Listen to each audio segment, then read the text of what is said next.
दोस्तों बहुत बहुत स्वागत है आपका हमारे यूट्यूब चैनल जिसका नाम है स्टडी कॉर्नर। अगर आपने हमारे चैनल को सब्सक्राइब नहीं किया तो प्लीज़ हमारे चैनल को सब्सक्राइब कीजिए और साथ में घंटी के आइकन को भी प्रेस कीजिए ताकि स्टडी रिलेटेड नए नए वीडियोज़ का नोटिफिकेशन मिले सबसे पहले। तो देखते हैं दोस्तों आज के टॉपिक में हम डिस्कस करने वाले हैं ह्यूमन रेस्पिरेशन सिस्टम, जिसमें कल के टॉपिक में हमने रेस्पिरेशन सिस्टम को हमने दो दो हिस्सों में डिवाइड किया था। एक तो सिंपली ब्रीदिंग यानी कि सांस लेना, और सेकंड टाइप जो सेकंड पार्ट में जो हमने डिवाइड किया था उसको हम बोलते हैं सेलुलर रेस्पिरेशन यानी कि सेलुलर रेस्पिरेशन। तो आज के टॉपिक में डिटेल में बात करते हैं सेलुलर रेस्पिरेशन के बारे में। सेलुलर रेस्पिरेशन होता क्या है, उसकी प्रोसेस क्या होती है। तो सबसे पहले देखते हैं दोस्तों, सेलुलर रेस्पिरेशन में हमारे लंग्स की बारे में पढ़ते हैं। क्या क्या लंग्स की अगर हम बात करें तो लंग्स के अगर हम टोटल लगभग कैपेसिटी की अगर लंग्स के अगर हम टोटल कैपेसिटी की बात करें ऑन एन एवरेज, हमारे जो लंग्स की यानी कि जब हम इनहेल और एक्सहेल करते हैं यानी कि ऑक्सीजन अंदर लेते हैं और कार्बन डाइऑक्साइड को बाहर छोड़ते, तो उसकी जो कैपेसिटी है लंग्स की हवा भरने की और हवा छोड़ने की, तो उसकी कैपेसिटी की अगर बात करें तो 6000 ऑन एन एवरेज अगर हम बात करें तो 6000 ml कैपेसिटी है। अगर हम बात करें दोस्तों, आपने रेसिड्यूअल वर्ड सुना होगा, रेसिड्यूअल कैपेसिटी। रेसिड्यूअल शब्द का मीनिंग क्या है? रेसिड्यूअल शब्द का मीनिंग क्या है कि बची हुई कैपेसिटी। रेसिड्यूअल शब्द का मीनिंग क्या है? रेसिड्यूअल शब्द का मीनिंग है कि बची हुई कैपेसिटी। जब हम इनहेल और एक्सहेल करते हैं यानी कि ऑक्सीजन को अंदर लेते हैं और कार्बन डाइऑक्साइड को बाहर छोड़ते हैं, तो कुछ ना कुछ हवा हमारे लंग्स में रह जाती है। उसी को हम क्या बोलते हैं? रेसिड्यूअल कैपेसिटी, रेसिड्यूअल वॉल्यूम कहते हैं। ऑन एन एवरेज इसकी अगर हम बात करें तो लगभग 1200 के आसपास, 1200 ml के आसपास उसकी कैपेसिटी रहती है, यानी कि बची हुई हवा उसको हम बोलते हैं। जब नेक्स्ट अगर हम बात करें दोस्तों, लंग्स हम बहुत ही ज़ोर से इनहेल और एक्सहेल करते, तो उसके प्रोटेक्शन, लंग्स के प्रोटेक्शन के लिए कौन सी चीज़ें कल हमने डिस्कस किया था दोस्तों, डायफ्रैगम करके, जहाँ पे लंग्स सिचुएटेड यानी कि जहाँ पे लंग्स रखे, हमारे जो फेफड़े हैं वो रखे हुए होते, उसी को हम डायफ्रैगम यानी कि डायफ्रैगम की जो परत है, वो लेयर है, वो लंग्स को प्रोटेक्ट करती है। नेक्स्ट अगर हम बात करें तो ये जो लंग्स है, यहाँ पे एक छलनी लाइक स्ट्रक्चर रहता है, ये ऐसा लाइक छलनी लाइक स्ट्रक्चर रहता है। उसी को हम क्या बोलते हैं दोस्तों? रिबकेज। ये जो हड्डी लाइक स्ट्रक्चर रहता है उसी को हम क्या बोलते हैं? रिबकेज। रिबकेज भी हमारे लंग्स को प्रोटेक्ट करने में, जब हम जोर से इनहेल और एक्सहेल करते हैं तो रिबकेज हमारे लंग्स को प्रोटेक्ट करने का काम करती है। और नेक्स्ट अगर हम बात करें रिबकेज की, अगर हम बात करें तो रिबकेज हमारे एक फेफड़े में यानी कि एक लंग्स में टोटल 14 रहते। उनकी अरेंजमेंट की अगर बात करें दोस्तों, तो वो 732 और लास्ट वाला हाइलम करके टर्म करते हैं, हाइलम करके टर्म करते हैं दोस्तों। नेक्स्ट देखते हैं दोस्तों, रिबकेज जहाँ पे ख़त्म होती है, रिबकेज जहाँ पे ख़त्म होती है। अगर हम इनहेल और एक्सहेल की बात करें तो हमारे लंग्स की एक और कैरेक्टरिस्टिक्स है। जब हम इनहेल करते हैं, ऑक्सीजन को अंदर लेते, इनहेल करते हैं तो ऑक्सीजन को अंदर लेते तो हमारे लंग्स की साइज़ बढ़ जाती है, साइज़ इंक्रीज़ होती है, जैसे गुब्बारे की तरह। जब गुब्बारे में हम हवा भरते हैं तो गुब्बारे की साइज़ इंक्रीज़ होती है, और जब हम गुब्बारे से हवा निकलते यानी कि हम आउट करते हैं यानी कि कार्बन डाइऑक्साइड को छोड़ते हैं, तो हमारे लंग्स की साइज़ क्या है? डिक्रीज़ हो जाती है गुब्बारे की तरह। नेक्स्ट अगर हम बात करें रिबकेज जहाँ पे ख़त्म होता है दोस्तों, ये जो छलनी लाइक स्ट्रक्चर दिखाई दे रहा है आपको, ये रिबकेज जहाँ पे ख़त्म होता है उसी हड्डी को हम स्टर्नम करके टर्म करते हैं। स्टर्नम, रिबकेज जहाँ पे ख़त्म होता है, जहाँ से उसी हड्डी को हम क्या बोलते हैं? स्टर्नम करके बोलते हैं। स्टर्नम जो कि हमारे फ्रंट वाले एरिया पे स्टर्नम प्रेजेंट रहता है, वैसे ही हमारे बैक वाले एरिया पे वर्टिब्रल कॉलम प्रेजेंट रहता है। और अगर हम बात करें ये जो वर्टिब्रल कॉलम है, वो पीछे से निकल के फ्रंट में जब जुड़ता है, वर्टिब्रल कॉलम पीछे से निकल के फ्रंट में जुड़ता है, जहाँ से जुड़ता है उनको उसी बोन को हम क्या बोलते हैं दोस्तों, फ्लैट बोन करके टर्म करते, फ्लैट बोन करके टर्म करते। नेक्स्ट अगर हम बात करें दोस्तों लंग्स के डिसऑर्डर की, अगर हम यानी कि आपको पता चल गया है कि लंग्स को प्रोटेक्शन करने के लिए एक तो डायफ्रैगम करके, डायफ्रैगम यानी कि जहाँ पे लंग्स सिचुएटेड, जहाँ पे लंग्स रखे हुए होते उसी को हम डायफ्रैगम करके टर्म करते हैं। और नेक्स्ट रिबकेज रहती है जो कि हमारे लंग्स के ऊपर छलनी लाइक स्ट्रक्चर रहता है, उसे हम रिबकेज बोलते हैं, जो कि जब हम इनहेल और एक्सहेल करते हैं तो उसी को प्रोटेक्शन देने का काम करती है। नेक्स्ट हम लंग्स के कुछ डिसऑर्डर की हम बात करें, लंग्स के बीमारियों की अगर हम बात करें तो फर्स्ट बीमारी है दोस्तों अस्थमा। अस्थमा यानी कि जिसे हम हिंदी में दमा भी कहते हैं। तो जो हमारी एल्वेलाई है, एल्वेलाई का जो लेयर, एल्वेलाई का जो स्ट्रक्चर है वो एकदम छलनी लाइक स्ट्रक्चर रहता है, यानी कि बहुत ही पतली सी लेयर होती है, पतली सी लेयर, जिस छलनी लाइक स्ट्रक्चर जैसे ही हम, यानी कि ये पतली सी क्यों होती है, बहुत ही थिन क्यों होती है, क्योंकि गैसेस को एक्सचेंज करना है यहाँ पे, कार्बन डाइऑक्साइड और O2 को एक्सचेंज करना है, O2 को अंदर लेना है और कार्बन डाइऑक्साइड को बाहर छोड़ना है, इसीलिए ये पतली सी लेयर होती है। और जो जब अस्थमा के पेशेंट में क्या होता है, जो ये कार्बन डाइऑक्साइड गैसेस को एक्सचेंज करने में प्रॉब्लम आती है, यानी कि दिक्कत आती है, इसीलिए मतलब इसी को हम क्या बोलते हैं, अस्थमा के पेशेंट, यानी कि जो कार्बन डाइऑक्साइड और O2 का एक्सचेंज वो सीधी मतलब अच्छी तरीके से नहीं होता, इसीलिए उनको सांस लेने में तकलीफ होती है। नेक्स्ट डिसऑर्डर है दोस्तों, नेक्स्ट डिसऑर्डर जिसे हम इफाइजेमा बोलते हैं। अब ये डिसऑर्डर एक जो लोग सिगारेट पीते हैं, सिगारेट यानी कि स्मोकिंग करते हैं, उनको ये बीमारी होती है। तो इसी को, ये जो जब ये लोग स्मोक करते हैं तो ये जो स्मोकिंग के टाइम ये जो पोल्यूटेंट है ये हमारी अल्वेलाई में चले जाके ये जो पतली सी लेयर है इसके जो होल्स है उनको ब्लॉक करते हैं, इसके जो होल्स है उनको ब्लॉक करते हैं। तो O2 और गैसेस का एक्सचेंज अच्छी तरीके से नहीं होता, इसीलिए ये बीमारी होती है। नेक्स्ट बीमारी है दोस्तों occupational respiratory system, occupational respiratory disorder, जिसे हम ORD करके टर्म कर दे, ऑक्यूपेशनल रेस्पिरेटरी डिसऑर्डर।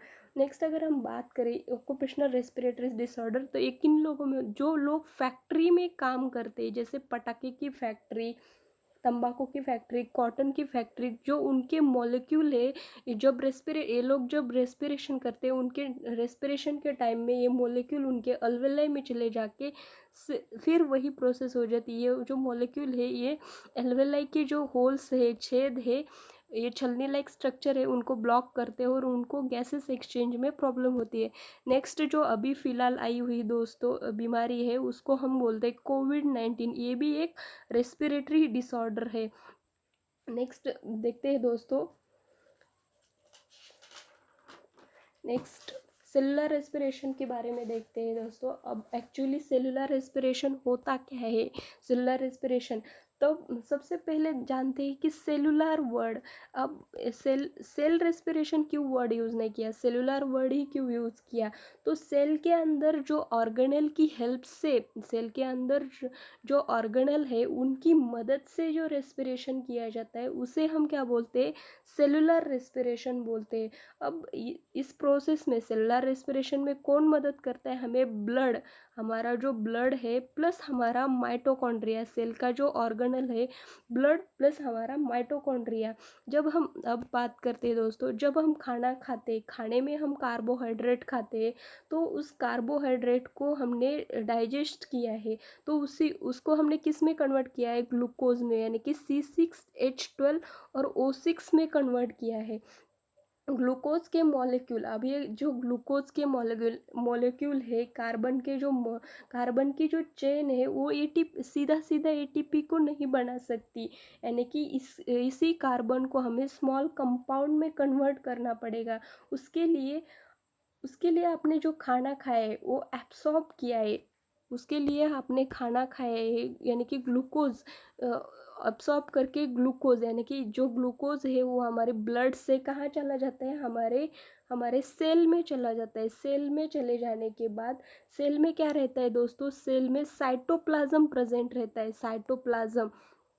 अब ये साइटोप्लाज्म क्या करता है, जो हमने ग्लूकोज बनाया है डाइजेशन के वक्त, जो हमने ग्लूकोज बनाया है वो सेल के अंदर साइटोप्लाज्म में चले जाके ये साइटोप्लाज्म इस ग्लूकोज को किस में कन्वर्ट करता है, पायरुविक एसिड में कन्वर्ट करता है, पायरुविक एसिड में कन्वर्ट करता है। और नेक्स्ट अगर हम बात करें, इसी साइकिल को क्या बोलते हैं, आइसोसिट्रेट कंपाउंड। इसी पायरुविक एसिड को हम क्या बोलते हैं, आइसोसिट्रेट कंपाउंड। अब ये पायरुविक एसिड कहाँ पे चला जाता है, पायरुविक एसिड कहाँ पे चला जाता है, हमारी सेल ऑर्गेनल जो माइटोकॉन्ड्रिया है, जिसे हम powerhouse of the cell बोलते हैं, माइटोकॉन्ड्रिया में चला जाता है। ये जो आपको स्ट्रक्चर दिखा है ये फिंगर लाइक विलाय उसमें प्रेजेंट रहते हैं। ये डबल मेम्ब्रेनस स्ट्रक्चर रहता है इसमें। ये जो इसे कॉम्प्लेक्सेस 5 कॉम्प्लेक्सेस बोलते हैं। और जो ये माइटोकॉन्ड्रिया में ये जो पायरुविक एसिड है माइटोकॉन्ड्रिया में चला जाता है, और माइटोकॉन्ड्रिया में O2 की प्रेजेंस में पायरुविक एसिड का कन्वर्जन किस में किया जाता है, एटीपी में कन्वर्ट किया जाता है। यानी कि माइटोकॉन्ड्रिया में ये जो डबल मेम्ब्रेनस स्ट्रक्चर है इसमें ये जो पायरुविक एसिड है इसका conversion in the presence of O2 किस में किया जाता है, एटीपी, यानी कि आर्डिनोसाइन ट्राइफॉस्फेट, जिसे हम एनर्जी करेंसी भी बोलते हैं। नेक्स्ट देखते हैं दोस्तों,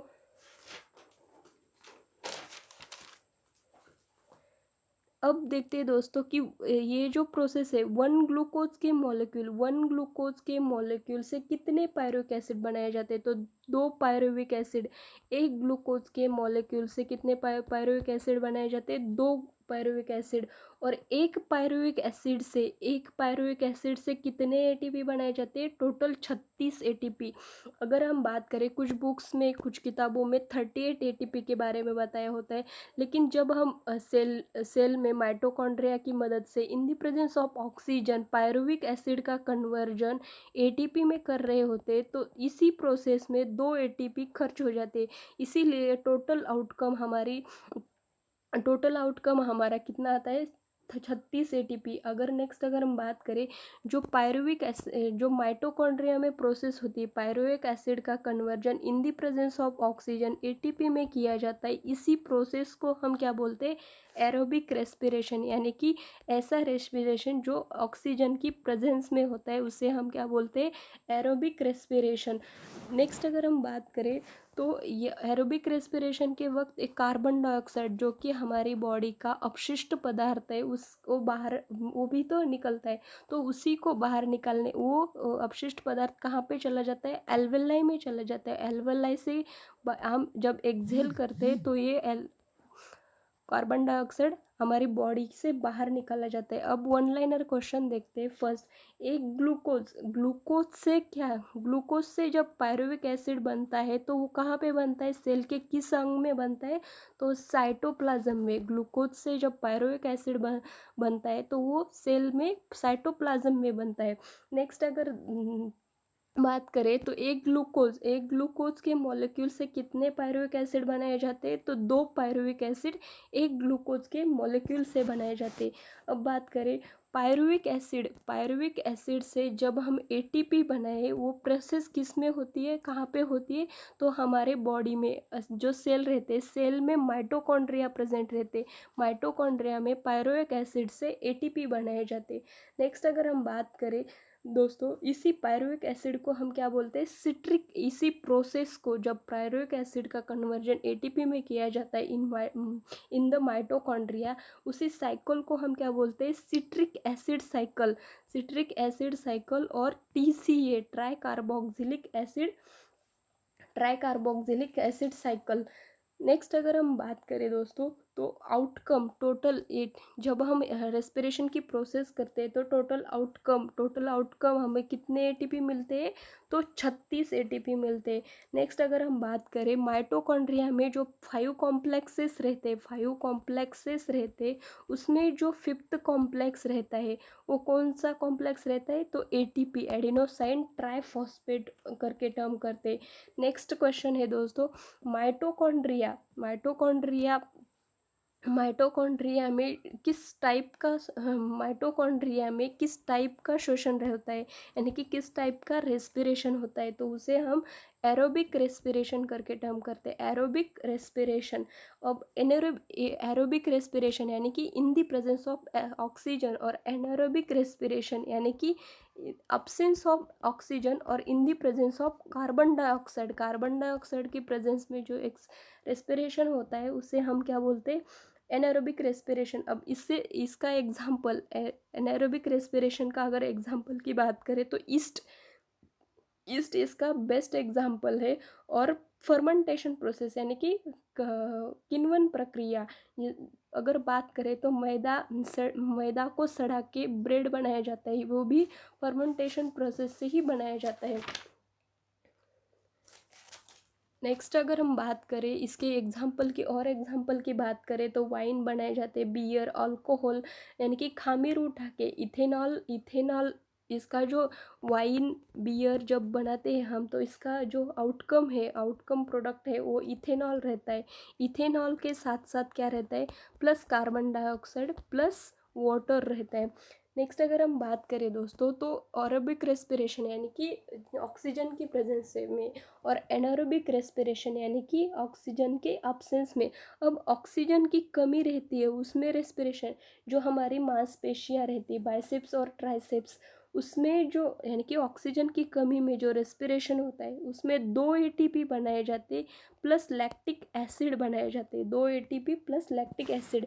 अब अगर हम बात करें, एक क्वेश्चन पूछते हैं ज़्यादातर दोस्त एग्ज़ाम में, जो हमारी मसल रहती है बाइसेप्स और ट्राइसेप्स, उसमें फटिकनेस किसकी वजह से आता है, जो हमारी थाइज है वो सबसे ज़्यादा पेन क्यों करती है जिम में चले जाते हैं, यानी कि फटिकनेस क्यों आता है, तो वो लैक्टिक एसिड, जब हम जिम में जाते हैं, जिम करने के बाद उसमें लैक्टिक एसिड जम जाता है, एक्यूमुलेट हो जाता है, इसी की वजह से मसल में दर्द होता है ज़्यादा। नेक्स्ट अगर हम बात करें एटीपी की अगर हम बात करें तो एटीपी को हम क्या बोलते हैं, एनर्जी करेंसी। एटीपी यानी कि एडेनोसाइन ट्राइफॉस्फेट बात करें, अगर हर छोटी छोटी मूवमेंट में हमारे एटीपी खर्च हो जाते हैं। यहाँ तक कि अगर हम बात करें, हम बोल रहे हैं, कुछ मोमेंट कर रहे हैं, तो लगभग ऑन एन एवरेज 40 से 60 एटीपी हमारे खर्च हो जाते हैं। अगर हम बात करें एटीपी अब खर्च हो जाते हैं मतलब क्या होता है, तो इस एटीपी जब हम कुछ मोमेंट कर रहे हैं तो उसमें से जो फॉस्फेट के जो आयन है एटीपी में जो हम कुछ मूवमेंट कर रहे हैं तो उसमें से फॉस्फेट के आयन माइनस हो जाते हैं और एडीपी में कन्वर्ट हो जाते हैं। एडीपी यानी कि एडिनोसाइन डाइफॉस्फेट। और अगर हम और बाद में हम जब खाना खाते हैं तो उसी में हम एनर्जी लेते हैं, यानी कि खाना खाते हैं तो ग्लूकोज के मॉलिक्यूल को ऐड किया, यानी कि फॉस्फेट के मॉलिक्यूल फिर से ऐड हो जाते हैं और फिर से एटीपी में कन्वर्ट किया जाता है, यानी कि एनर्जी जब हम खर्च करते हैं तो माइनस, यानी कि फॉस्फेट के मॉलिक्यूल माइनस हो जाते हैं, और जब हम ऊर्जा को गेन करते हैं तो फॉस्फेट के आयन यानी कि प्लस हो जाते हैं। इसी को हम सेलुलर रेस्पिरेशन बोलते हैं। धन्यवाद दोस्तों।